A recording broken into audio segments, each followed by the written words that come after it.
was. See, the thing about this podcast is I have no clue where to go with this with you, besides stories at Pondo's place. But there are some early things, like I said, I know nothing about your early life. There's not a lot to tell. There's always a story to tell, Brandon. And it's pretty boring. By the way, everyone, this is my good friend Brandon Pruitt. Known you for what, like 6-7 years now? Going in that area? Somewhere in there. Going in that area? Surprise podcast here. I decided to do this and drug him into it. You're an asshole. Peer pressuring him into doing this. Didn't have a guest this month, so I made a guest this month. Starting this off with some Jello shots from Champs. Oh, we're doing these? Oh, yeah, why did we get these Why's out? mine slimy? They're both really slimy. This one. Oh, gross. Yeah, they didn't mix these right, but they a little slimy. Tastes good, though. Yes, they do. They do taste good. But like I said, in regards to this one, I don't have a direction. It wasn't planned. So this might be the best one because of that. Probably not. Probably not. I'm pretty fucking boring. He's not. I'm pretty boring, and y'all still watch me, so. There's literally no one watching. It's just the camera. Oh, there will be. There will be. No one's going to want to see this shit. Dom will want to see it. Your dad will watch it, and Yosho will watch it. Fuck, God damn it. Don't remind me of that shit.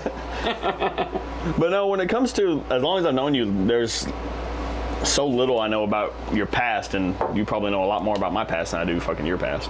Well, yeah, that's because I tend to ask, and you don't tend to give a shit. I give a shit, I just don't ask.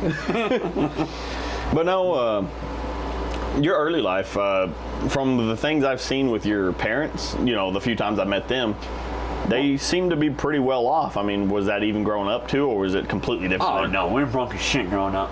Oh, y'all were? Well, not I say that. No, like, we're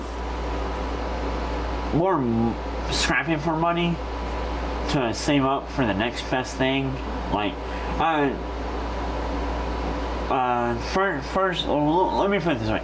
The first house I remember was over in Lubbock, and my parents didn't own it, but, you know, they're buying it.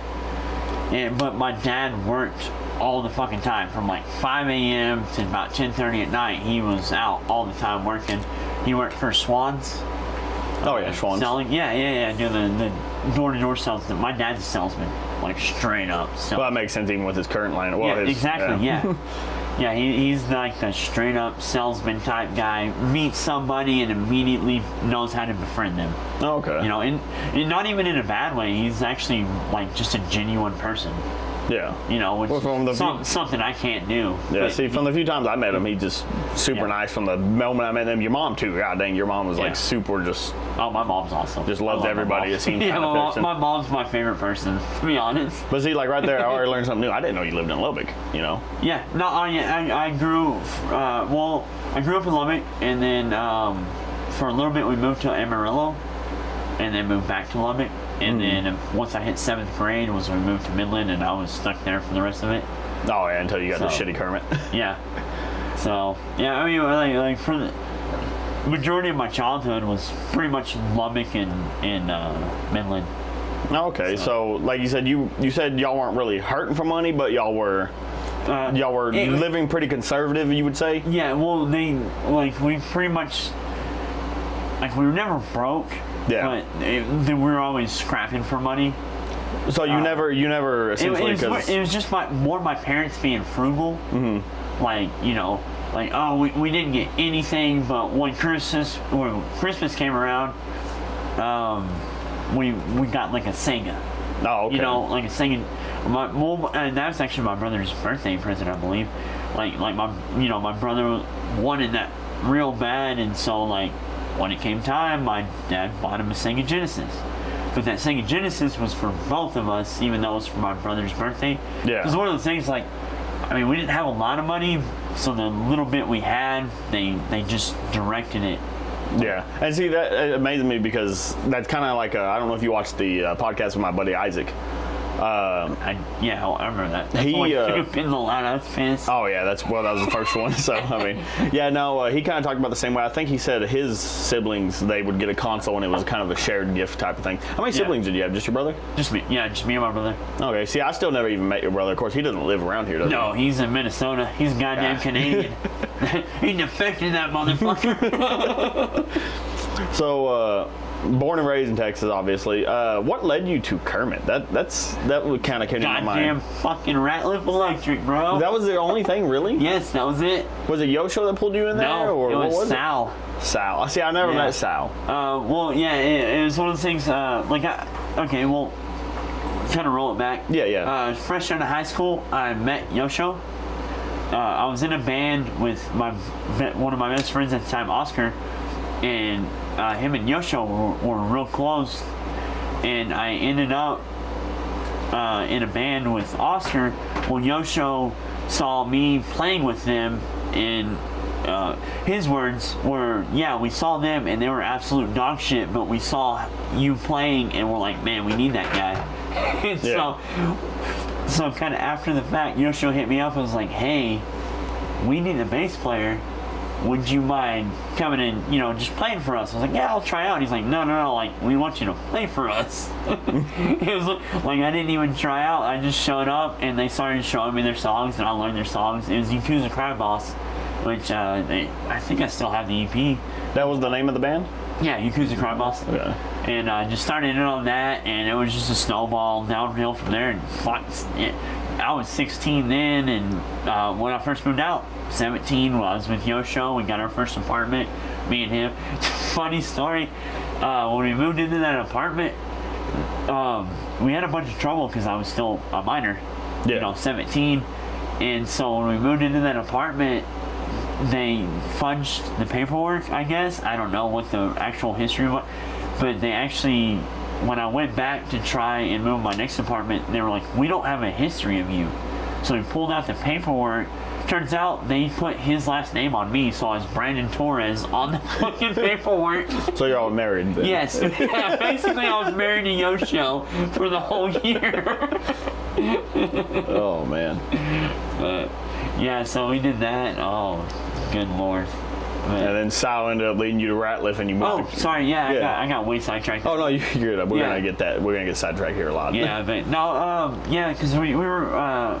It was another thing. After that, I was in bands with Yosho all the time, because I guess there was a shortage of bass players in Midland. I don't know. Nobody wants to play bass. Yeah, nobody wanted to, and I was real fucking good at it for whatever reason. I don't know why. Why that had to be the one thing I couldn't play guitar to save my goddamn life, but bass, yeah, no problem. I can fucking rip it up. I learned to do arpeggiated sweeps and everything, and they thought that was amazing. I was like, no, it's actually really fucking easy because everything's spaced out, nice and easy. But guitars, I don't know how people play guitar. That shit, I mean, I can do chords and all that, but that shit blows my, the shit I can do on a bass does not translate to guitar at all. See, music to me just doesn't translate at all really well. Also, though, I was wondering why I keep opening the door. My cat's wanting in and out. So, music for me, man, I played band in high school, and I was so fucking bad at it. I literally only joined band in high school for one reason. It was our junior year. It was the last year that the band could go to the state and all that stuff. Free fucking trips, free food, free hotel stays. Yeah. I mean, the school paid for all of it. So I joined. They gave me the cymbals. Couldn't play. But all you gotta do is on time. That was the thing, though. I can't read music. I got that thing. You don't have to read music. Just listen it. Well, see, that sounds like it might be nice. That's exactly what I did, because I have a thing called Erling syndrome, so I can't read graphs, charts, and sheet music and stuff like that. So it fucks my eyes. And so I didn't know how to read, and the band director pretty much said that same thing. He's like, hit where it sounds good, and then just do it that way every single time consistently. Right? Yeah. And that's what I did. And I still remember too. He'd always get mad at me too, because football games, I take my cymbals. Right. But pep rallies, down the hallway kind of stuff, to get the Friday night cheer, whatever the fuck, I guess pep rallies too, down the hallway and all that. Yeah. I'd always pull up the fucking cowbell. Hell yeah. I'd always grab the cowbell and fucking sit there with the drumstick going down the hallway. All I can picture is, of course, that fucking Will Ferrell skit. We need more cowbell. I got a FEMA. Yeah. I remember I took it to one game and I broke like 8 drumsticks that one fucking game. Just up in the stand, beating the fuck out of that cowbell. Oh, Dude, man. we had that Manny Kusa, we had a drummer. Fucking, that guy, he was so much fucking talent. Blake Mayo. That dude was one of the, well, I say one of the most amazing drum players, but I've actually been very privileged to play with some amazing drummers that came out of fucking Midland, Texas, of all places. Like, what the fuck? Oh, talent's everywhere, and you just never expect it. I just had, like, the bands I've in, there's been 3 drummers that were just insanely phenomenal. Like, how do these guys even get that, you know, living there? But, yeah, Blake Mayo, and then Jeremy, fucking A, I can't remember his goddamn name. He was 6'8". They called him the Irish Giant because he's Irish. His name was Jeremy, and then Junior over in Odessa. He's actually still. I miss that guy, but I haven't talked to him. But all 3 of those guys, way different drummers, insane in their own right. But Blake Mayo was the fastest drummer I've ever heard in my goddamn life. He was crazy fast. But that dude broke drumsticks like nobody's business. That's what made me think of it. Oh yeah. Yeah, he would have a pack of drumsticks. I think you told me go that through. Before, yeah, he broke drumsticks so because he just rim shotted in like he would he started out on drumline, so he loved to do the like rim shot. The rim. Okay, yeah, shit. of course. Yeah, and so he would just go through drumsticks like fucking crazy. But I remember when we played a show over in San Angelo, and he ran out, and he was just like, everything sounded weird. Because I remember I was playing, everything sounded weird for me. I was like, something's off. Because I did all my timing, like I couldn't hear anything, so I did all my timing off the drums. And he was playing for about half a song with just one drumstick. Until finally one of the other bands brought him a fucking little dill full of drumsticks. Because he'd broken all of his. Because he broke all the ones he brought with him. You know, well, it was kind of hard because he was a great fucking guy, but he was a bit of a drug addict. And, well, it was one of those things when he was younger, his dad committed suicide and, like, shot himself in the mouth and blew everything up. Well, Blake was the one that found him. They just stuck with it. Yeah, I mean, something traumatic like that at such a young age. And it kind of messed with him, and you know, so like he's one of those guys. He never really had a job, and he was just like bouncing around all the time, and he was hit or miss. Like some days he was fucking on, and when he was on, that dude was on. Yeah, you know, but when he was off, he just couldn't get in it, and it was one of those things. Like it was not my first experience with someone like that, but it was one that really stuck with you. Stuck with me, yeah. Because I'd seen drug addict. Well, my aunt was real bad. Yeah, she's the one that got me into like punk, and she's the whole reason I started listening to metal. My favorite band, Rancid. She introduced me to them. But she was a real bad drug addict, and I mean, she died when I was like 15 from an overdose. Yeah, she overdosed when I was about 15. But but you know, it's one of those things like it never really like clicked in my head. Yeah, how bad that shit affects you. Yeah, see, because I had an uncle. I don't know. He was an uncle by marriage. From everything of it, I can barely remember him in my mind, you know, because I was so young. But from what everybody's told me and everybody the way he's one of the nicest guys in the world. I had a problem with drugs, but he was one of the nicest people in the world. Kind of the take his shirt off. He would give you the shirt off his back, and and that's from what I understand, the story I was already told, and this is what I've been told consistently by people. So this is as true as it gets to me in my mind. From what I understand was. There was a guy living on the streets. I don't know if he knew him or not, but he essentially brought him into his house like, hey, man, I'll give you a place to stay. You can sleep on the couch and stuff. We can get you back on your feet and stuff. Yeah. And that dude literally fucking chainsawed him into fucking pieces, buried him in the backyard in front of his kid, like a toddler. And God, like I said, I don't know, you know, but that's just fucking crazy how fucking that shit will fuck you up, and it just Yeah. man, especially you think that was in Kermit. Yeah. It's Yeah, one you of those things like you know you have to be a bad person. Oh yeah. 'Cause, well, shit. I mean, younger. I mean, I struggled with that shit. Everyone, you know, it's one of those things. But I was about 22, was doing a lot of cocaine and fucking ecstasy with friends. And I thought I was good because what I would do is I'd buy it. You know, I had friends. Well, actually, it was Melody, the girl that I started dating. She more or less had friends, and I could buy it real cheap and then sell it for a little bit more, make my money back. Well, it's like, well, it's not bad because I'm still making a profit on this. Yeah. You know, I'd buy enough and I could have my fun and stuff. And then after a while, I started to see that it was, I would do, like, when I would run out and didn't have it, I would get almost irate. And I didn't want to be that person. Yeah, see, that's me with alcohol. Yeah. I mean, it's something that I want to fix because it's just so something readily available I can get whenever I want. Right, yeah. And it doesn't cause me an issue. You know, I go to work every day. The day I decide to quit drinking or cut back on it is the day whenever it starts cutting into me going to work. When it starts cutting into me being a functional human of society, that's the day I'm like, okay, I got to come down a bit. But, you know, it's amazing what can do that to you. I mean, hell.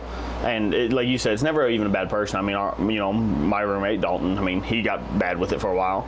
Oh, yeah. And still loved him to death, never had an issue with him. But it was the sweetest fucking guy ever. Yeah, the sweetest dude ever in the world. But it was one of those things, like, I chose not to hang around him during that time because, you know, that shit drags the people down around them, too, not just that person. Yeah. And I think that's one thing he finally realized, which I'm so glad, was it was the people around him dragging him down into that situation, and he finally separated himself from that shit. Well, he honestly, I think the biggest thing was he was just lucky enough to have someone like you. I wouldn't say that. When you dipped, he was like, well, something's... I mean, it's one of those things, we've kind of had that conversation, but not like that. Mm-hmm. Where he, you know, it's one of those things where he's like, you know... Well, I remember you, me, Gabriel, and Pondo all had that talk with him. Yeah. It was like, hey, man, dude, you got to cut it out. We're fucking gone. You know, this is out of hand. And that didn't seem to help, but, you know. I think in the end it did. I feel like I hope, you know, that he was able to get through it to himself now to where, like, if I, you know, like when I move out of here eventually, at some point, he will still be fine. But I feel like, I honestly do feel like me moving in here was a big help to him because he knew, and I gotta wipe the table down later. He knew that if I saw it in the house, there was gonna be a reckoning. Yeah.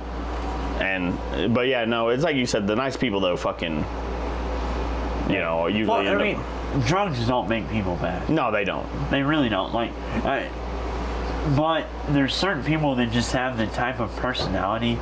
It seems that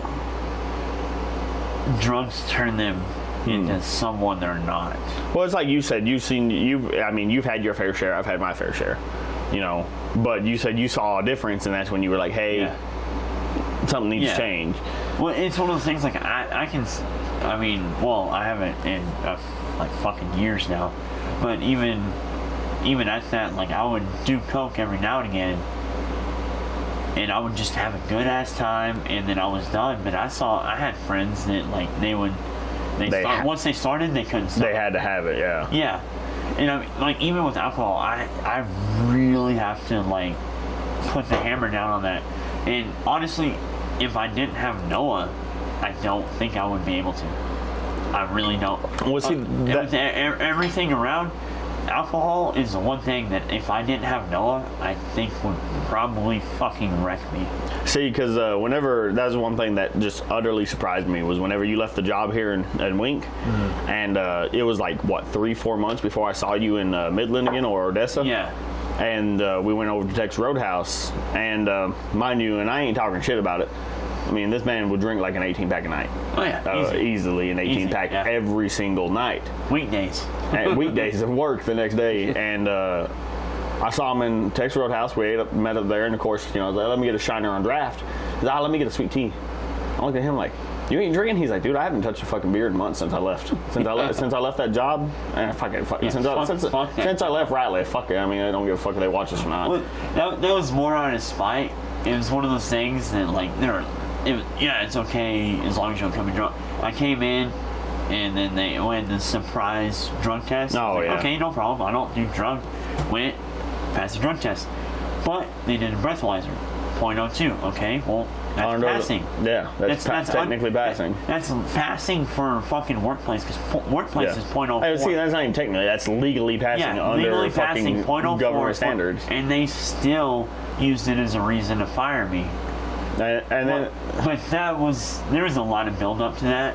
Oh, yeah. So, I don't want to undercut them, but there was some build up to that. That was one of the most stressful jobs I ever worked, and I can imagine the stress you were under as actually leading a crew, doing your shit, and have more responsibilities than I had. Oh, no, I was supposed to be leading a crew, but they never actually told the crew I was supposed to be leading them. And then they would never actually give you a crew to lead either. Yeah. It was so ridiculous. Super stressful. But I got them so much goddamn work, and they've lost all that work now. Oh, yeah. All years of my life I spent getting that work, and it's all gone now. No, it's like I heard like I said, I don't know for sure. I can't, this is just, what's the fucking, the Amber Heard fucking Johnny Depp trial. This is all speculation and hearsay, but from what I understand is once a couple of my buddies left too, they lost all that fucking work for Blackbeard and all that shit too and all that stuff. Oh, yeah. They ain't got fucking. They got enough money to survive for the higher ups to make them a living off of. But last I heard, last year, actually, yeah, it was last year. Yeah. I won't name him, but he came to work for us. Yeah. The guy I got hired on over here, the goddamn genius. Oh yeah. Okay. Well, I was about to ask the first one or the second one. No. Because you got two. Well, both of them. Yeah, both of them. But no, everything from last I heard was like they didn't even get a Christmas bonus. Yeah. Because their shit was so down. Like, ow, that sucks. No. It was a. When I first started, it was a great company to work for. It was a lot of fun. Yeah. We had good times, and we got shit done, and we made money. Yeah. Like, cool. See, and that was the thing when I worked there. The only reason I enjoyed my days was because the people I was working with. Right? Yeah. And then great bunch of people. No, yeah. See, and it was one of those things. I feel like I was there at the wrong time. If I was under like my buddy, short rat looking guy, you know who I'm talking about. Line crew, short rat. Short rat. Nano? No, not fat rat. Oh, fucking shots. No, I love you, Nano. You know that. No, you know who I'm talking about. I'm trying not to say his name because he's got good stand-ins over there. Oh, okay, I got you. Yeah, no. If I was that's all you had to say. Yeah. If I was all you had to say was still there. And good standings with the higher ups. In the best standings. Oh yeah. If I was under his crew and his crew alone, I probably would have been. Oh, you would have learned a lot more. Well, I would have learned a lot more. I would have been happy. Well, I was learning just fine. Yeah. It was just the piece of shit that I was under. Brian, what's his name? Marquez. The piece of shit I was under. Yeah, he didn't want his crew learning because he didn't want them getting ahead of him. Don't drop me on that. I like Brian. Fuck Brian. No, I'm kidding. No, that motherfucker. No, you know what? If you say fuck Brian, I say fuck Brian. Wouldn't give us water breaks, wouldn't give us lunch breaks, and then shoot our ass out after sitting in the truck for 3 hours? Dude, that is more on the people over him than him. Because they're the ones that put that boot on that neck. Well, see, that's what I heard later on, too, was from Nano. He told me later on, he was like, oh, no, they're starting to, Shane's actually going around asking questions. So what actually happened with Jeremy? Why is this still going on if he was the problem behind it? Why is, are y'all actually getting lunch breaks and water breaks? And it's like, Nano told me that. I was like, it's a little too fucking late to be asking those questions. We weren't getting lunch breaks. He's already gone. Yeah, we weren't getting lunch breaks. We weren't getting fucking water breaks. There was nothing, and under fucking Charles, I love Charles. Charles was a good guy to me. I never had an issue with Charles. Other people did. Charles is another one of those guys, like, he's not a bad person. He just has a bad idea of work. See, and that's probably something he learned from who trained him. Well, see, the thing with him, even under work, I think me and him had a lot of ideas of the same shit, so that's why I didn't mind him as a boss either. Because he straight told me, he was like, if it was up to him, not Shane was the one that fired me. Yeah. If it was up to him, y'all two would have went in the pastures, banged it the fuck out, and got back to work, and it would have been done over with. That's typical. That's the old school line. That's a wolf. You can't run a business like that.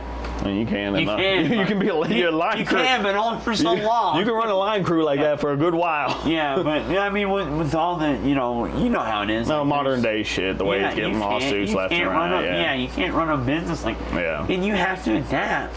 And shit, in reality, if you had just held your shit, Brian was in the wrong for sure. All you had to do was report that. Yeah.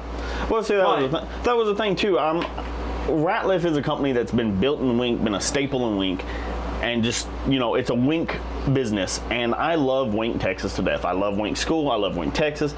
And when I was like, man, I'm looking for a job, I would love to get hired on at Ratliff. That's a staple in Wink. And I wanted nothing bad to happen to Troy. I wanted nothing bad to happen to his business. So that's one of the things I would have never took to a higher up, because I would not want Troy getting in trouble for that shit.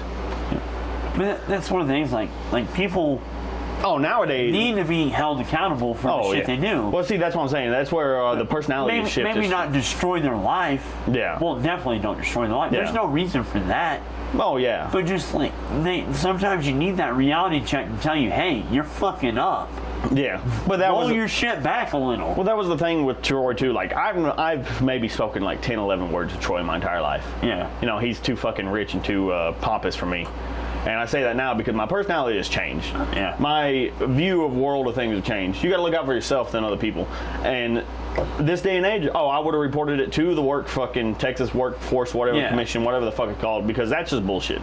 No lunches, 105 degree heat in a fucking truck without AC, driving all fucking day. Yeah. No water breaks. I mean, Troy's not a bad guy. I just feel like he's kind of lost a little bit of sight. I've had nothing but... Like the Troy I met when I first started working versus the Troy you've heard about nowadays. They don't seem to be the same person. See, I feel like he may have lost something along the way, and that money might have gotten a little bit into his head. It may have. But, I mean, I don't know. 'Cause I don't really know Troy. Yeah, well, we don't know. He could be going under some other stress that's changing some shit up there. You never know. There may be something we don't know about. Oh yeah. Fucking killing him. But I mean, shit. You live across the street from the man, you still don't know him. Oh yeah. I had the utmost respect for Troy for a good portion. I still have respect for him, not the utmost respect, on-site respect, but his wife was my coach, one of the greatest coaches I ever had, one of the nicest people I've ever met in my entire life. But it's one of those things, before I would have showed Troy the utmost respect right off the rip every single time I saw him. But now it's one of those things, unless he acknowledges me, shakes my hand, says hi to me, I ain't going to say a word to him because I feel like he's never shown me respect from the time I worked there or anything. His mom and his wife has shown me more respect than he ever has. Charles has shown me more respect than everybody said Charles is a prick, and I don't agree with that. But, dude, honestly, Charles was never anything but nice to me. See, that's how I see it, too. I've seen it. Like I said, I've heard this shit. Well, I watched Charles trying to fight fucking, what's his name, JD or whatever.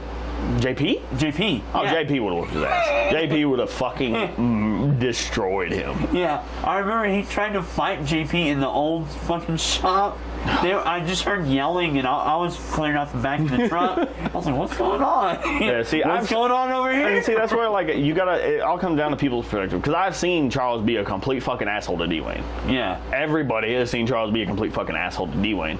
Yeah. But in my mind, the way I see it, I think... That's Dwayne. I think that Charles knew that's how Dwayne learned and worked and functioned, so he knew he had to treat Dwayne that way. You have to put that. But at the same time, you have to look at it from Dwayne's perspective. Dwayne may see it a whole nother way.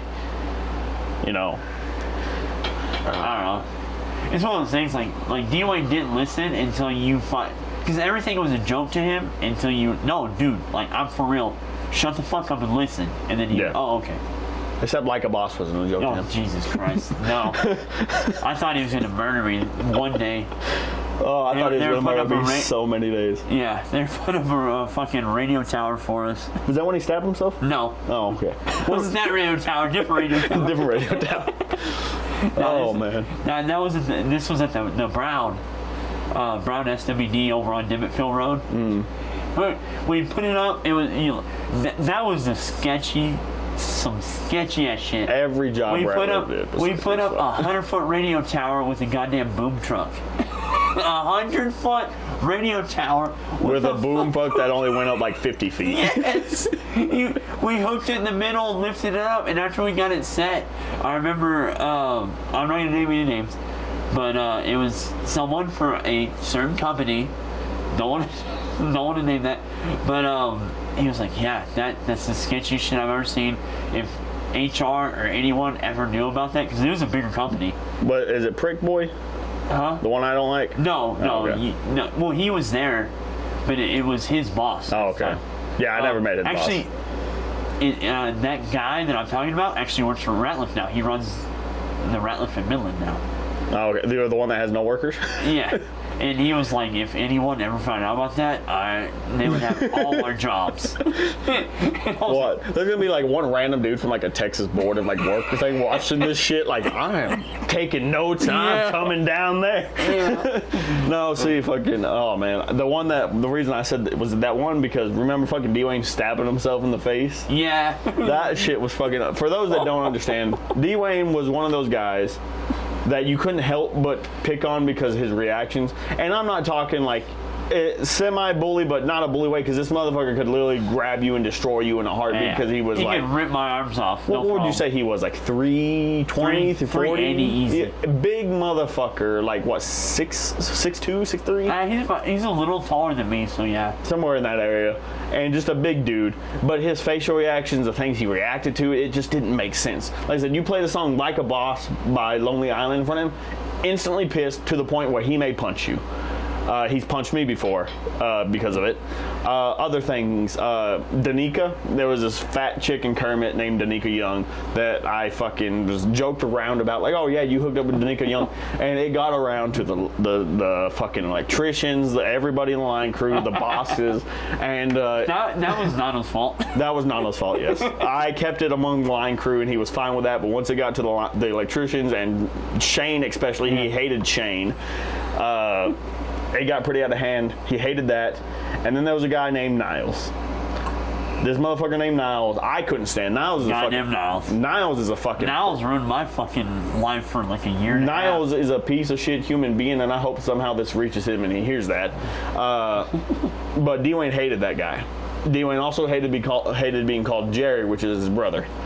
And Niles couldn't understand. Niles is just one of those humans too. Like, nobody could stand him, and he couldn't understand why. He was just dumb enough that he didn't understand why people didn't like him. He asked, and I'm always trying to be nice to D-Wayne. I just don't understand why he doesn't like me. So I told him, I was like, oh, it's because you call him D-Wayne. He only likes his friend calling him D-Wayne. His real name's Jerry. His real name's not Jerry. That's his brother. He hated being called that. So, and he was like... Was Jerry the one that gave him the fucking... Yes. Okay, alright. Yes, Jerry's the one that hit him in the back of the head with a bat, or fucking piece of wood, or whatever the fuck it was. Big ass hematoma. Yes. Yeah. And Niles walked up to D-Wayne while he was cutting some wire, and they're like, "Oh man," said something and like, "Hey, you know, it's whatever." Hey, Jerry, could you do this for me? Something along those lines. And D-Wayne was so fucking pissed. He's just pulling that fucking wire with his knife, cutting it, and he pulls it right towards his fucking face and douche right in the fucking nose. Stabs through the sinus. Through the side of his fucking nose. You could see in that, and him motherfucker just went and super glued the bitch shut. Yeah. Well, I remember it was so bad that he was spitting blood out of his mouth after he stabbed his nose. And but when that happened too, the boss on location, they were laughing. I was laughing. He was in the background trying to hide laughing. And Niles was over there just dumbfounded, couldn't understand what the fuck was going on. Oh man, I miss D-Wayne. D-Wayne, as much as fucking shit I gave him, he was a nice fucking dude, and I hope the best for him. Yeah. He's a great fucking guy. He probably hates my fucking guts, but there was days, the Danica thing. What did we call the fuck Herman? We called the big old knot on the back of his head. We called it Herman. He had that removed. Did he finally get it removed? Yeah, he had it removed. I remember, like, right before I got booted out. Well, actually, the last time I saw D-Wayne, it was gone. Oh, okay. And I remember he was wearing a hat. Is that when he started cutting his hair short finally? Yeah, he was wearing a hat, and I was like, there's something weird going on. I saw him from behind, I was like, there's something weird going on. It's because he had a regular-ass head. Oh, man, there were so many days I went up there, and I literally thought he was going to kill me.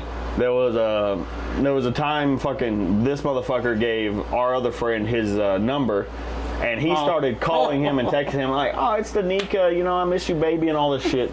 And I was trying to stay out of it. And I still got fucking blamed for it. Me and Nano got blamed for it. We're rolling up to work the next fucking day. And me and Nano are getting out of the trucks at about the same time, laughing to each other, walking up, talking about some other shit. And you just see this big motherfucker peer over his work truck. You too! And I still remember Nano. D-Wayne, we didn't fucking do anything. Because I was telling Nana what you fucking did. That's what we were laughing about. And he was like, oh, God, it's already going to start. Yeah, right off the rip. Oh, it was so bad. Then I still remember, even after I got fired, you said he didn't talk to you for like 3 weeks. Yeah, that's a while. Because you can look at me. Because I got his phone while he was still working there.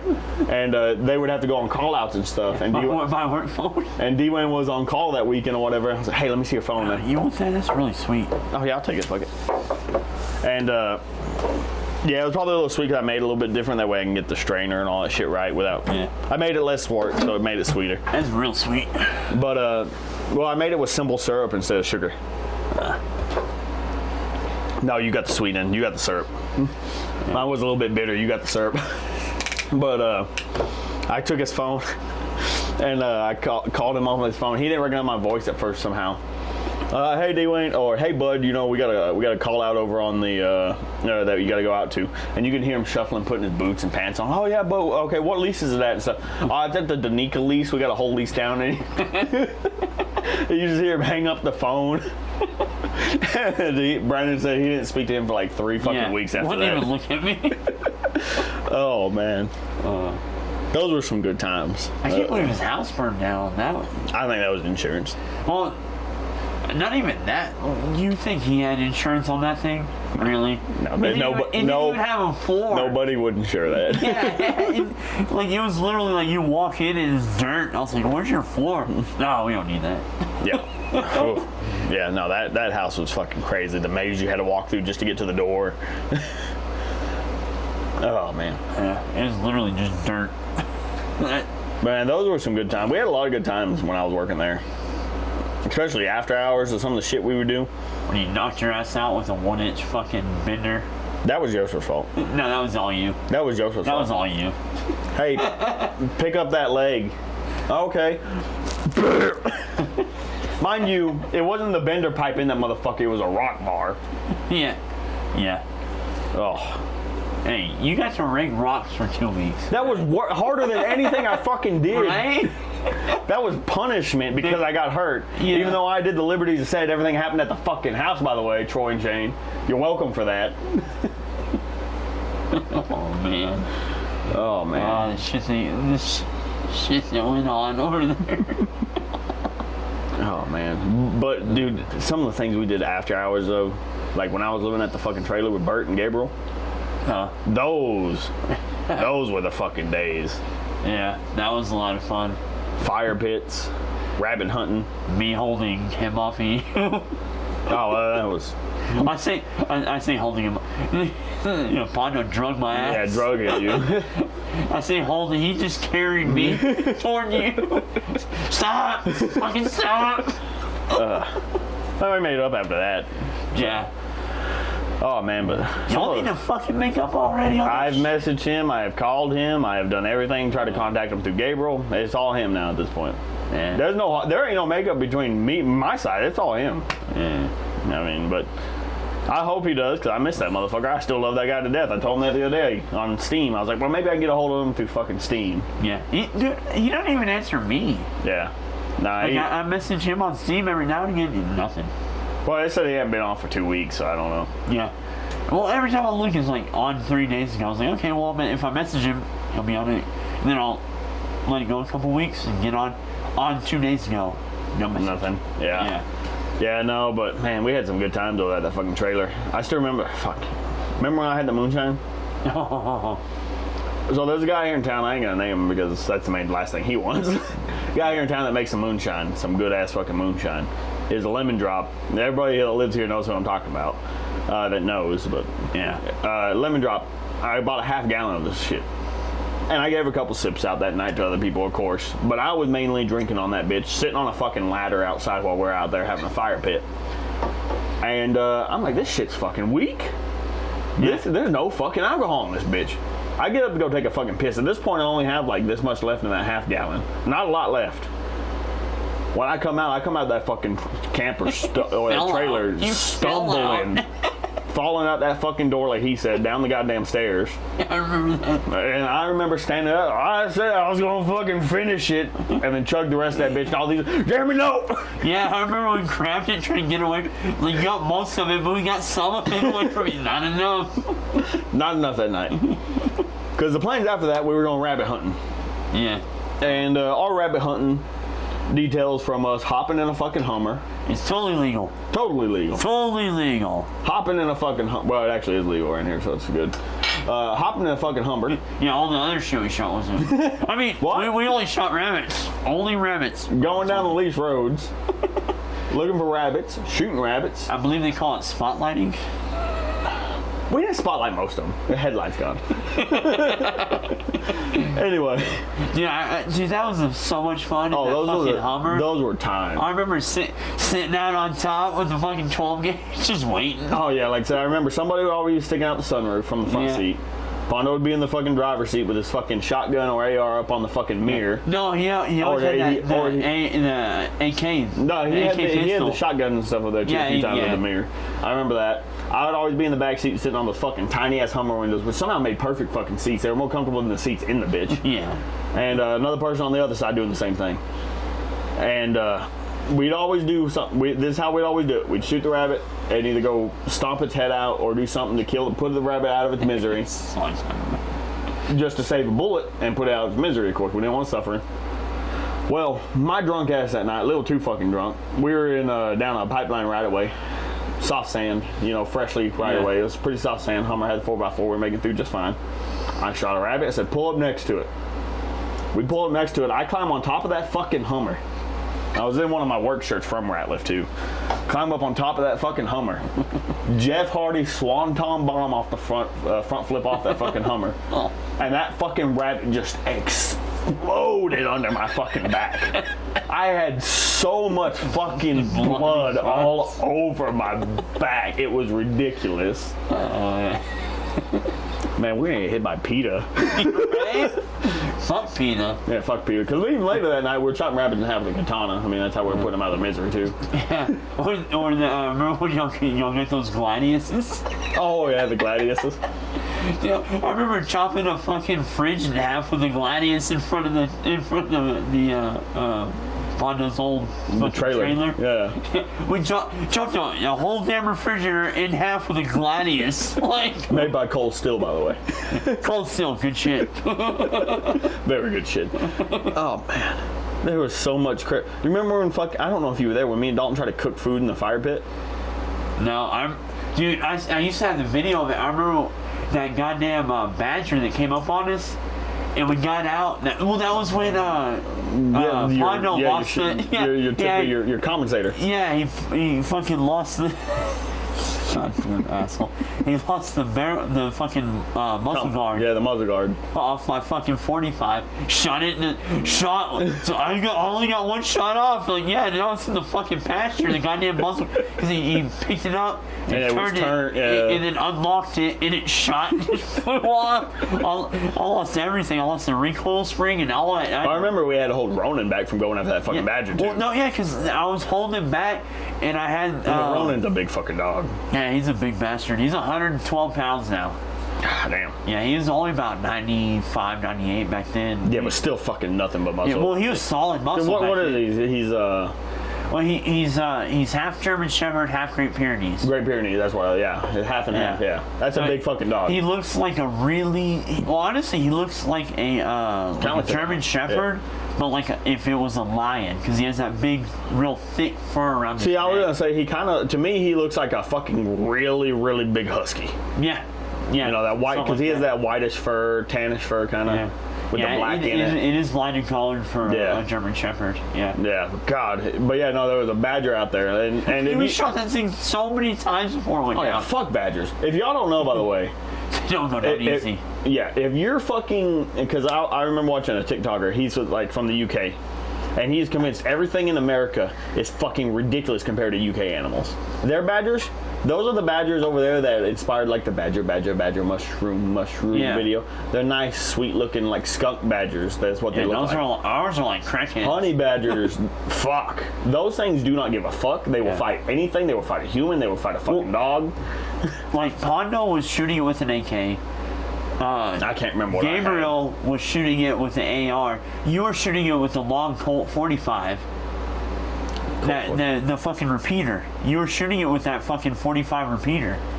No, I don't think I had the repeater. I don't remember a long Colt 45. And I shot it once with a 12 gauge because I was holding Ronin. No, I was shooting with the 45-70. Yeah. Wait, what? I was shooting it with the 45-70. That was the repeater we had. Yeah. You were shooting it with that fucking repeater. Yeah, you said the long Colt. Oh, okay, my bad. Yeah, you said the 45 long Colt. No, it was the 45-70. If you don't know, that's a buffalo round. Yeah, that big motherfucker. Yeah. And I got like one off with the 12 gauge because I shot it and I was trying to hold Ronin at the same time. Yeah. But it wouldn't stop coming. And it barely stopped like 2 foot in front of him while Pondo was still shooting it with the fucking AK because he had then he went over and started stomping on that bitch. Yeah. I was like, oh my god. By the way, the fucking claws on those things are fucking massive. That was the first time I ever seen one. I remember we went back and Pondo's stupid drunk ass thought it would be a good idea because we had that fire going. We got the fire going and he's like, oh, this is a tribute to whatever. I can't remember. We used to have the video and he threw it on there and that shit stunk so bad. It was the worst smell ever. Because what we did was we always brought the rabbits back. Yeah. Rabbits here in West Texas are pretty unedible because we don't have a good freeze that gets all the worms and the parasites out of them. So they're pretty unedible around here. So they're real lean. Yeah. So we would take them back, burn them in a fire for the fire gods, the rabbit gods, whatever, to bless the next hunt. You know, fucking redneck shit. If you're from some other state, up north or whatever, you're not going to get any of this. That was the shit we would do, and the hunt would always be good the next time. That shit smelled so I still don't. Y'all motherfuckers, not you specifically, Pondo and fucking Gabriel, we were lost out there that fucking night when I was drunker than shit off the moonshine. Couldn't find our fucking way back, and they refused to listen to me because I knew the fucking way back. I knew exactly what road we were on, where we were at, and they didn't believe me because I was so fucking drunk. And after they finally got tired of fucking trying to find the way, I was hanging off the side of the Hummer on the outside on the lease route doing like 30. Take a left up here. Take a right up here. Go down this road. Head towards those lights. Led our fucking asses back better than a fucking pirate could in the middle of the fucking ocean. Oh, man. Oh, that's some good times. Those were some fucking good times. I kind of wanted to cut back to the band part because I had some questions about that, and then we got very, very sidetracked. So being in the fucking band with those guys, did that create like a pretty good bond between all you and those guys? Because I can see it between you and Yosho, but y'all knew each other before the band, I guess, too. Oh, it's one of those things, like, we did so much shit together that they almost feel like your brother. That's just part of your life, you know, it's never going to go away. You literally, I mean, there were times that we were just sleeping in my Suburban. Because we would go and get a gig, and we thought we were getting paid, we get there, promoter fucked us, we don't get paid, so now we're just sleeping. But we all did it because we all loved what we were doing. And y'all just having a good time. Yeah, just having fun. And, I mean, what kind of sucks was some of the craziest party moments never happened with Yosho and the band. It was the band after that. We would go out and just meet people and go to their apartments and have the craziest, wildest fucking nights that you can have. Yeah. Make me another drink. But no, that was something I was curious about because I have nothing I can even remotely relate close to that. Yeah. I remember they'd always give me shit because we'd play a show and I'd be sweaty as fuck, all nasty. You done with this? So we go back to some random person's fucking apartment. I'm like, hey, can I use your shower? Oh yeah, no problem. And they'd always give me shit because I wanted to take a shower. I'm like, dude, I'm fucking gross right now. Y'all may be happy being gross, but I'm not. The person that takes a shower more than you is fucking Dalton. Oh yeah, he showers all the time. That man fucking amazed me how much he takes a shower. By the way, I believe in hygiene fully, but I'm a like every other day, maybe every third day shower guy, depending on the day I had, and depending on what I'm going to do too. No. If I was at work, sweating my ass off, getting dirty, I'm taking a shower that night. I have to shower to go to sleep. If I'm I want to be clean going to bed. If I'm on a Friday night like this and I don't have no plans to go fucking impress nobody, I ain't showering until fucking Sunday when I gotta go back to work. Yeah, I see that. But I mean, we were literally going out and meeting new people we've never met before. That's a shower situation. Yeah. And they're, you know, like we had already met these people, played a show for them, and then they're like, oh, you come back to our dorm or come back to the, you know, come hang out. I'm like, hey, can I borrow your shower? Do you mind? No problem. And they'd always give me shit about that. Well, not so much Yakuza, but it was the band after, which was Run for Cover. See, No, that wasn't Run for Cover. That was God damn it, what's the name of that shit? Is where the Black Dahlia murders happened, because I came up for the name for the band. It was something Run. Run DMC. No, it's something Run. Kingsbury Run. There you go. It's where the, or not the Black Dahlia murders is. So there was some string of murders that happened there. Cause I was coming up with names. They were like, we need a name, and I was coming up with fucking names, researching shit. No, I say researching. I was googling shit online, and they were like, we need something brutal, and I was like, but I don't want to be like brutal, rip her heart out or some fucking stupid. So I was like, how about we give something that's like cool sounding, but not brutal until you know the history of it. Yeah. Type thing. And I came up with Kingsbury Run. I remember it because it was back in the MySpace days. And we came up with it, made the MySpace and everything. And then, like, it pissed me off because, like, 6 months later, there was another Kingsbury Run that came on, and they started calling us, like, calling y'all out for stealing it. Messaging us saying we stole their shit. And we're like, our page is 6 months older than yours. Yeah. But they had more followers because they were from fucking New York. Yeah, well, it's like, what's it called? The winners get to write the history or whatever. Yeah. You know what saying I'm talking about. Yeah. Yeah. God damn it. They were a shitty grindcore band, too. They weren't even fucking good. I say that. We had some pretty dope songs. All of our song names were kind of like just the dumbest shit we could come up with. Like, one of them was Dead Girls Never Say No. Like, shit like that. Just dumb We gotta shit. have fun with it, too. Yeah. And we literally, that's all it was. It was just pure fun.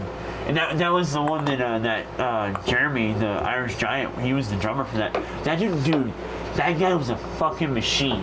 When we recorded our EP, he played the entire set all the way through with a click track and nothing else. And then we all just recorded to his drum tracks. Yeah. Because none of us were that fucking good.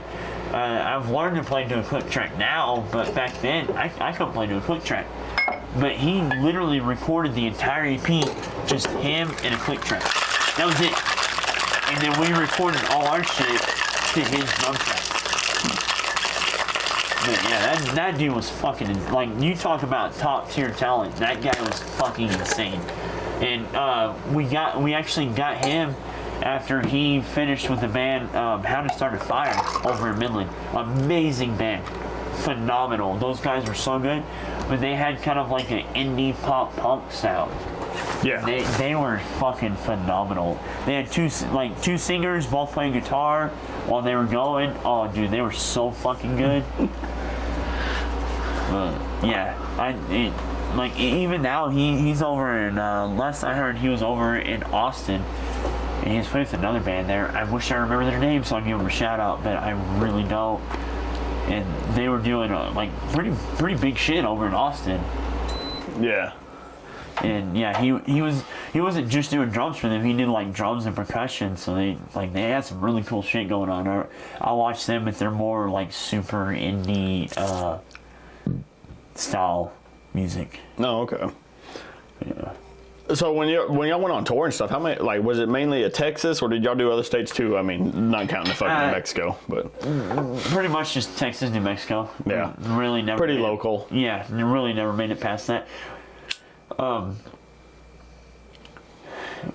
Honestly, Yosho, that's the dude. When you give him something he's passionate about, there's no end to the lengths he will go to make that shit happen. Well, you can see it in just the lifestyles he lives. I mean, Yeah. because I mean, he's still straight edge vegan right now. He's straight edge. He's no longer vegan. He cut back on that. Well, Is he like a happy median? He tries to eat this, but sometimes he's healthy. He was vegan for 2 years, and then it became just a health thing, and there's But one of those things I've never asked him, and there's kind of conflicting stories between people that know him. But from what he's told me, it was more of he didn't produce enough testosterone eating vegan, and he wanted to make sure he was. So it was affecting his health. So he chose. He chose to start to eat meat again, but he's still very, very healthy about it. Like, I mean, he's always been. He's not going out and buying cheeseburgers on the daily and stuff like that. Yeah, no, he's always been pretty not self-conscious, but pretty conscious. I can't think of the word about what he puts into his body. Conscious would be the word. Yeah. But no, I mean, like, going back on that, what I was going with was, like, I mean, just from the pure, even the straight edge lifestyle, you have to have a passion, you have to have a goal, you have to have a strong will to be able to do something like that. Like, that blows my, especially coming from, because there's a reason he's straight edge. Well, that's what I was going to say. Coming from the stories I heard in the past and stuff like that, which this is all just from word to mouth. Not I've heard from him that he got pretty wild there for a while. Not only that, there was someone very close to him that he lost. That's a reason he's straight edge. Oh, okay. Well, on top of that, I mean, now he's got his kids, and which he's super fucking. I mean, just a great fucking parent all around with them. From everything I've seen with him, you know. Yeah. I mean, his kids are real cool. Like, it's one of those things. Like, I knew them when they were fucking little, growing up. I've known them all the way up. Not so much recently. Just because like his daughter's 19 and she moved out, so I haven't really seen her and Kai. And I haven't been over. They've gotten to the more my fault. You know, it's more my fault. I don't go over as much. It's one of those things. He invites me over, and I just don't go because you're lazy. No, not so much lazy. I don't know. I like being alone. Oh, that's like me here. You know, I don't invite you over every fucking weekend because I'd rather sit here sometimes and just be by myself. Yeah. You know. Well, like do my own thing. This year is me getting out because like I usually sit at home, play games. Sometimes I drink, sometimes I don't. Usually I just sit around playing games, and I'm just left alone till Noah comes over, and then it's me and him. That's it. You know, and going out and actually hanging out with friends and all that. I like it, but I hate the idea of it until I'm out doing it. See, I have to really push myself. I'm the same way with that. Like, I will fucking not go to a party. I will be mad that somebody doesn't invite me to something, but if they invited me, I probably wouldn't go anyway. Yeah. Type of person. But the thing is, if you get me out in that environment, I'm going to have a blast. I'm going to have fun. I'm going to get drunk. I'm going to have a good time. But getting me there is a fucking struggle for the most part. Dalton knows because, like, if he goes drinking people, where are you going drinking? Oh, over in Kermit? No, never mind. That's too far. Yeah. That is 8 miles away from here, if you don't know. That's not very fucking far. But to me, that's too far. Yeah. I mean, that's like shit. Like, my buddy Jackson, he's in town right there. And he's always told me, like, yeah, you can come over here, you can drink. You don't even have to go home. Like, you can sleep on the couch, blah, blah. And I still have a hard time just pushing myself to go hang out. And it sucks because, like, he's fucking cool as shit. Like, you talk about an amazing musician. That dude can sing. He can play piano. He can play violin. He can play guitar. He is one of the best guitar players that I've ever seen. You know, and, like, hanging out with him is just so much fucking fun. And I have to damn near break my own goddamn legs and shove myself out to get myself to go do it. And I don't know why. I don't even coming here this weekend. I was we talked about it, and I was like, yeah, I'll do it. And then fucking Gabriel was giving me shit. He's like, you gonna go hang out with Jeremy? I was like, dude, I don't know. Like, I don't want to fucking go, but I said I would. It's one of those things I've always, if I said I'm gonna do it, I'm gonna fucking do it.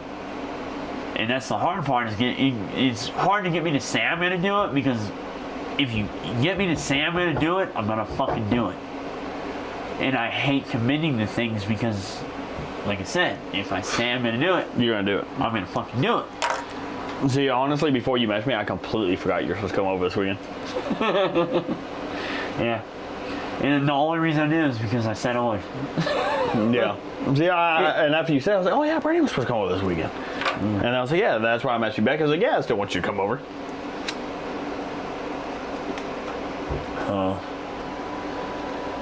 And we always have fun. I mean, we don't really fucking do much. We watch movies, watch anime, and we drink. Yeah. And we watch fucking movies we like and talk shit about them. Like this. What better way to pass time? Oh yeah. Well, it's like this right here. Yeah. You're talking more than my other fucking two guests, at least in my mind right now. We're having a blast doing this, and you say, oh, I fucking hate this. I don't hate it. I hate being on camera, and I hate the sound of my own voice. Well, you say that. You seem like you're enjoying yourself right now. I enjoy talking to you. That's why. See, that's me. I love these one-on-one conversations. Like, I hate group conversations. Yeah. More than 4 people, I can't stand group conversations. I get someone on one-on-one like this, I'll be talkative. You get me in a group, I shut up. Yeah. I don't know, man. Oh, No. That's a good cigar, man. I'm all good on that shit. I don't smoke, Jeremy. What are you pointing at? You brought your own ashtray in here and everything. I don't know what you're talking about. I've never smoked in my life. Well, we have 2 packs of your fucking cigarettes up in the closet. You're lying. Oh, God, there is. There's 3. I don't think that middle one's yours. Oh, no, it's not. That's the lights. Yeah. I think that's... I ain't no bitch. Yeah, I don't know who those are, actually. I have no fucking clue. You should probably throw those away, because once they go stale, it fucking hurts to smoke. Those are for bar guests. If they want a cigarette, they can have them, so... Those have been up there a while now, though. Those have been up there since... I know those 2 packs of... Well, you should just go ahead and apply for your liquor license right now and just get this shit going. I wish I could. That'd be so fucking hilarious. You can. It's not hard. Yeah, by getting people to come over here and plus getting me off my ass enough to actually make fucking drinks for people. Well, God damn it, what is it? There's an exemption to pouring your own drinks. Fucking A. It's been so long since I've been TNBC certified. But there's exemptions in there to where there's like a pour your own shit bar type thing. Oh, fucking A. I can't. Fuck that. I don't trust that man. I just remember when I was over at Glazer's, my old supervisor was telling me about it. Oh yeah, because that was the other thing. You used to drive trucks, right, for the beer delivery? Fuck no, I didn't drive trucks. I drove vans. Vans. I was a merchandiser, and then they moved me over to delivery, and then I learned all the routes for delivery. Well, I thought you said you had to drive the fucking trailers even and stuff. In the yard, yeah. Oh, you never pulled them into like the 7-Elevens and all that stuff? No. Okay. Well, I thought you not said legally, but I did back them in. Statute of limitations is far beyond that. Yeah. We're good. Yeah, no, like HEB. There's 2 lanes at the HEB in Odessa. Well, and they're pretty hard to hit, I guess. The one I remember was over on University. There's a small convenience store, and I remember I was driving past it one time, and I hated fucking getting a truck into that bitch. Yeah. Well, it's one of those things, like, we couldn't find drivers because everybody, like, they were literally making like $15 an hour plus delivery fees. Yeah. And that's what they're, like, every case you deliver, you get a few cents for each case type thing. Yeah. So you're not making bad money, but it's not great.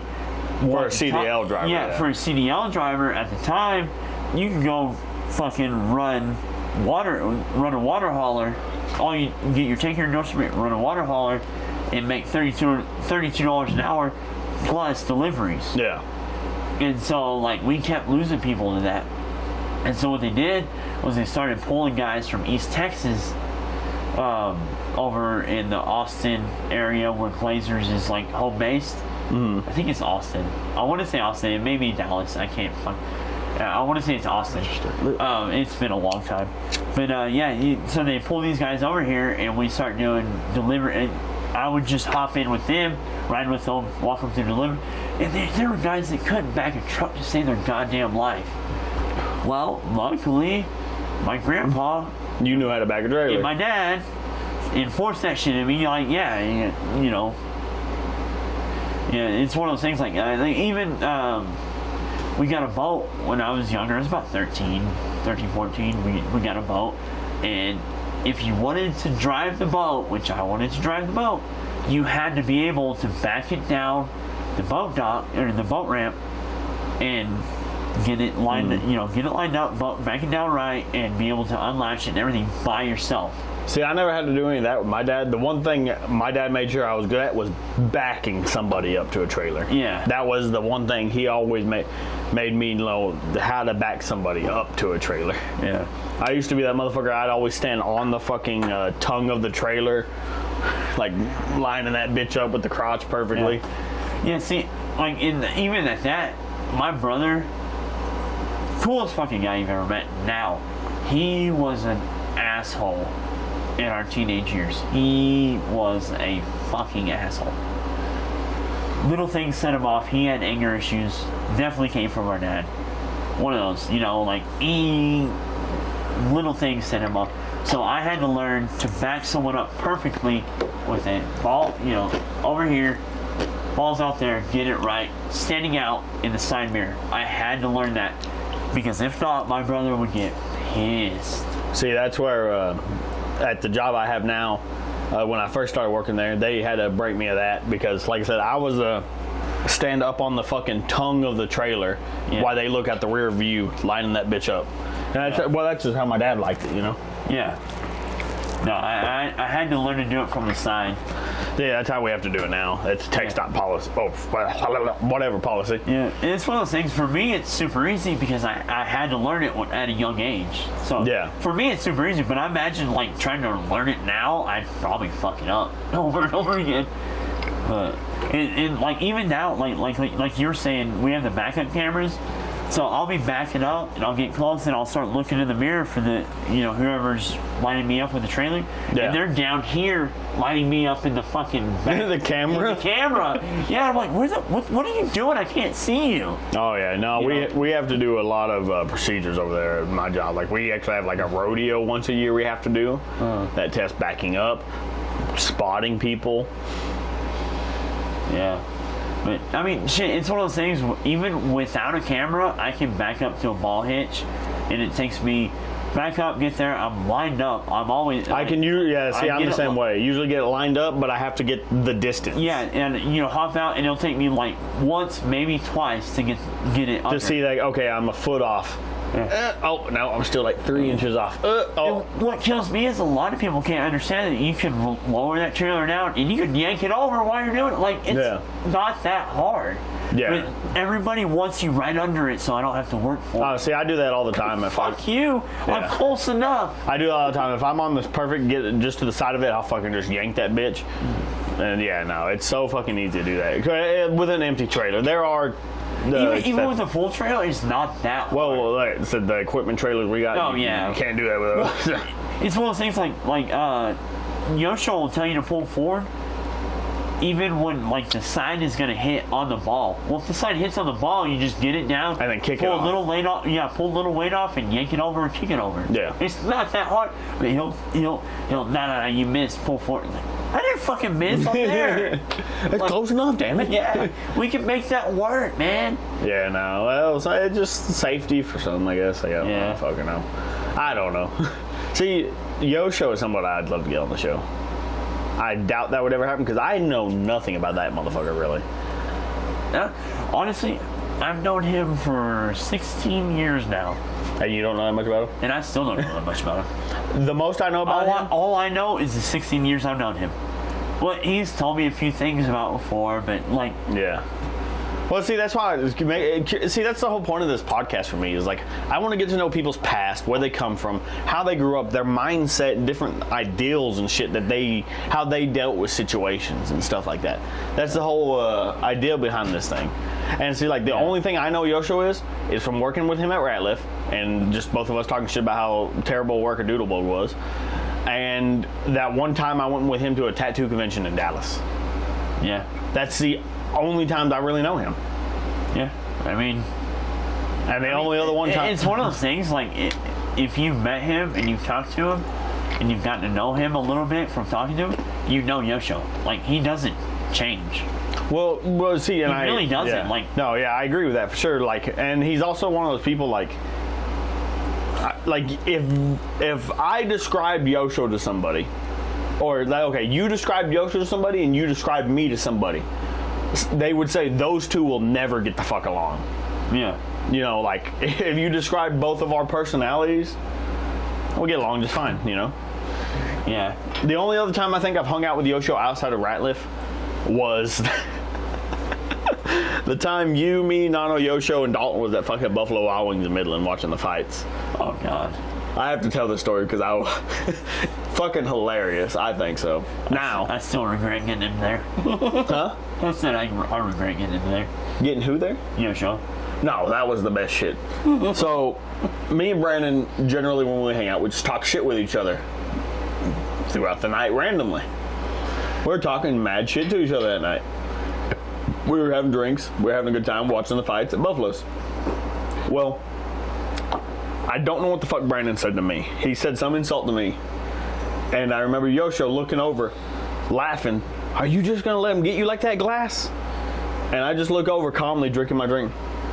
I don't got, are you going to get him back for that? I don't got to get him. Cancer already did.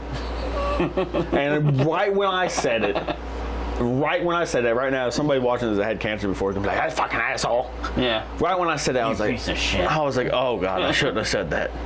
Like, my face paused. Everybody's face at that fucking table paused and looked at Brandon waiting for his response. Because we're thinking, you know, that's a pretty sensitive subject for some people. Brandon laughing his ass off, smacking the table. Oh, that's a fucking good one. You definitely got me there. And then we all started laughing. Oh, it's okay. Oh, man, that was bad. It did. It got 2 years of my life. Oh, that was a good night though. You know, I barely remember shit from that night. I got fucked up that night. That's how you know it's good. Yeah, there's been too many nights at Buffalo Wild Wings where we went and watched fights. I still don't understand why you like Buffalo so much. I hate that place. I love the spicy garlic sauce. That's the only thing. And their appetizers, they got good apps. Yeah. Well, to be fair, The one in Midland's way better than the one in Odessa. Midland. Their bartender used to be amazing, and it was actually God damn it. My buddy introduced me to him because he's a bartender in like a bunch of bars over in Midland. Yeah. I can't remember his fucking name, but yeah, he fucking. Oh wow. Keep talking. You got this. Fucking A. Think of the name. Oh, my buddy Jackson. We used to go bar hopping before I moved to Kermit. Yeah. And he's the one I was telling you about. Playing guitar, playing violin, piano. Yeah, just all around talented. Yeah. We used to go bar hopping together, and he knew like all the bartenders and everything over in Midland. And that dude was one of them. And yeah, that dude was amazing bartender. Like, he knew his drinks. You name a drink, he could make it, and he'd make it like right. He's like, oh yeah, I've tested this one out. I know how to make it. Throw it up, and it tasted fucking. I assume perfect. I don't know, because like It tasted good and it got you drunk, so that's what mattered. Exactly. Yeah. Dude, funny story. We were over at, was it Lone Star, or it wasn't the? No, it was the bar. The bar. We were there hanging out, drinking. It was like, hey, you know, we're me and the bar backs are gonna hang out at my house. Blah blah blah. So we went over there, and my buddy, he fucking hit some wax off a wax. It wasn't a wax pen. It was like a little like weird thing. I don't fucking know what you call I it. heard that wax fucked you up. Yeah. It was so bad, he couldn't move for like an hour and a half, and I was like, I want to go home now. And he was so fucked he couldn't move, so I had to like pick him up and walk him to his own car, drive him home, put him in bed, and then get in my car and go home. I was like, oh my god. Yeah, that's pretty little too fucked up there. Yeah, he was like, and I remember because the next time we hung out, he was apologizing. Like, dude, you don't have to apologize. I understand. Like, I've done, because like, I remember the first time I did fucking ecstasy. I was crawling on the floor. I took my shirt off, and I was crawling on a tile floor because the cold tile felt amazing on my skin. See, I wish. Like, so I'm like, dude, you don't have to explain. I know drugs make you do some real dumb shit. See, I wish you were there the first time I did ecstasy, because God, Dalton was. It was his graduation. And man, I went through. See, the one thing I love about ecstasy over some drugs is you remember. Yeah. You're fucking. It's like getting drunk, but not so fucked up you black out. You remember the shit. And you just feel good the whole time. And I went through stages of high that night. I remember my first thing was immediately I was rubbing all the walls. Doing this, they had the texture walls, and I was feeling all the bumps and everything. Yeah. And some reason I went through a stage where I was talking in a high-pitched voice. Yeah. Oh, yeah, I remember. And well, I don't remember that, but you remember hearing about it. Yeah. Dalton sat me down. He's like, "Hey, man, go ahead and sit down. We're watching a movie, and stuff." He sat me down on like a couch or whatever the fuck it was. And I remember he was like, "You good?" You're like sitting on a clam right now. And he busted out. I talked to like that for like the next fucking hour, everybody said. Well, it seemed like an hour. It's probably less than that. And then I went to no talking. Hand signals and gestures for everything. And then everyone, even, I remember this, and everyone said, I turned into the fucking beer pong king that they have ever seen. I was making every fucking shot. I was so hyper fucking focused. And even though I was making a shot, they said I was still grabbing the fucking bottle of fucking, it was like Kahlua Jack or whatever, one of those sweet rums. You can't taste it, it's all like water. Yeah, well, it was a sweet rum anyway, too. They said I was just taking them and make a shot. Take a drink. That's just like water when you're rolling. And they said it just got to the point where I was so fucking drunk and high at the same time, I just laid on the fucking floor. Legs did not work. By the way, I turned into a Lieutenant Glass when I get too drunk. Oh yeah, old Jeremy Glass ain't got no legs. That's happened plenty of times. Dude, speaking of, actually it was over at Bert's house. It is the greatest beer pong shot I've ever made. we were inside drinking, and then it came out, and I think it was me and Dalton were playing against. No, it was me and somebody were playing against rapper, freestyler James and Dalton. Yeah. And I remember I did a fucking Kamehameha with the ball right here. I think I was there for that one. Yeah, you were. Like, you and fucking Pondo were watching. And I fucking Kamehameha it, nailed the shot. That's like the best shot. And you said Gabriel was your partner? I don't remember who it was. I really don't. I remember because I know I was playing against James, and that's what reminded me, like, doing the Kamehameha was playing against James. Yeah. I was like, I'm going to fuck his life up. One of the greatest beer pong games I ever had, Gabriel was my partner. It was whenever he was taking me, when he was in UTPB, and I was still in fucking high school. He was taking me to these parties over there and shit. And I still remember this fucking party. That's the party they found out I was in high school because they were asking me like, "Oh, what are you going to? What classes are you taking?" Like math, English, the base stuff. Like, no, what are you majoring in? I was like, just the regular high school classes. Calculus 101, bro. And they looked over at Gabriel like, "Gabriel, you brought a fucking high school student to our parties?" And he just had a straight face turn. "He's drinking more than all of you." And then they just kind of. Hey, fuck yeah, he ain't fucking wrong. Fuck it, whatever. And I remember that party we were playing beer pong, and they made it, and we were on redemption. Me and Gabriel, this match went on for like fucking 10-15 minutes after redemption, because we kept fucking. They kept making it, we kept redeeming. They kept making it, we kept fucking redeeming. I remember I did the Shawn Michaels, fucking like cross-legged fucking pose, made it. Next one. oh, let's get this fuck over with. Off the wall, made it. Like, it was fucking ridiculous how long that match. I think we ended up winning that too. I'm not 100%. That may just be drunken speculation, but I think we won that by the end of that. In your heart, you won. I won that. That was also one of the first times Lieutenant Glass ever came out too. Oh, that apartment. I gotta piss. Oh, that's fine. That apartment had the softest carpet. Crawling around. When I Lieutenant Glass it, by the way, viewers, I go full military crawl around the place to get to one place to the other. If I gotta get a beer, I crawl to that fucking fridge, pull me out a beer. Lieutenant Glass don't come out very often anymore. My legs have gotten a pretty good stability under them in the drinking as my age is getting older. Did hit it the other night or the other week, probably like 2-3 weeks ago. I did hit it there, rolling around this floor, going from computer to the bed to the fridge. Tonight it may happen. That we are like today, starting at about, I'd say about 9:30 this morning, yesterday morning, whatever you want to call it. By the time you see this, we're probably about 7 mojitos in, 2 mugs of Michelob, 1 Yingling that I did with the Chug Bud, fucking 4 Caparinas. We're good ways in.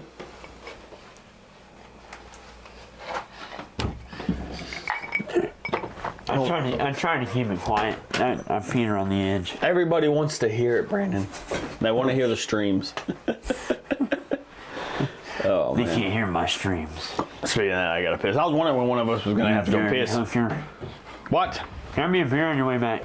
I gotta piss. The fridge ain't on the way back. It's on the way back if you're not a bitch. If I go piss outside, it is. I don't know the range on these mics either, so I definitely ain't gonna go piss outside. But I'll grab you one. Either that or the Shiner in that fridge. Nah, that's too much. It's the Shiner 1909s though. Nah, I'm not man enough for Shiner anymore. Shiner to me is the perfect dinner beer. I love having Really Shiner is. with a steak. Dude, Shiner goes so fucking good with fucking steak. Steak, dinner, whatever, you know, it's just a good meal beer. You know, if you're going to sit down and have a Shiner with your meal, you know, Yeah. a beer with your meal. Well, and it helps fill you up too, so you don't have to eat as much. That is true. Shiner is a pretty Keeps heavy you beer. from getting fat. What? Not that I would know anything about that. My fat ass. I can't hear a word you're saying in here. I said you a bitch. The good part about this is the viewers can hear both of us perfectly. Even though I'm in the other room. Ain't no one gonna watch this shit. That's what I said about the first 2 podcasts, and they're both at 100+ views, so. Oh god, who's watching it? I have no fucking clue. I got 5,000 subscribers. I think you're 10,000. No. Oh. Only 5. Well, we need to get you to 10,000. That's monetized, right? No, you have to hit like a certain amount of hours of watch time to get monetized. Well, that's fucking gay. And plus, monetized, you can't cuss. Well, that's fucking gay. Exactly. So this channel ain't ever getting fucking monetized. That's a guaranteed. Oh man. Whew. But honestly, man, it's getting pretty late. It's fucking like what? I don't even know what fucking time it is. You got your phone there. What time is it? I don't know. Check the fucking time. Just right It's fucking so there. far away. It's right. I just got you a fucking beer from all the way out there. so far away. Check that motherfucker, you piece of shit. It's 1 o'clock. Oh, we only been doing this for an hour? Oh, we got plenty of time. No, it's 1:40. Oh, okay. We've been doing this for almost 2 hours. You're 2 hours. So, it's getting pretty late. I'm getting pretty drunk. We're going to continue drinking after this, but I'm going to go ahead and end the podcast here. Brandon may come back in the future because we may have more to talk about in the future, so. No, He's going to do this again. He'd love to. I'm not. He enjoyed this very much, so people. Oh, by the way, we got to get you up here. What? Gotta get you up here. Come on. No. Stand right here.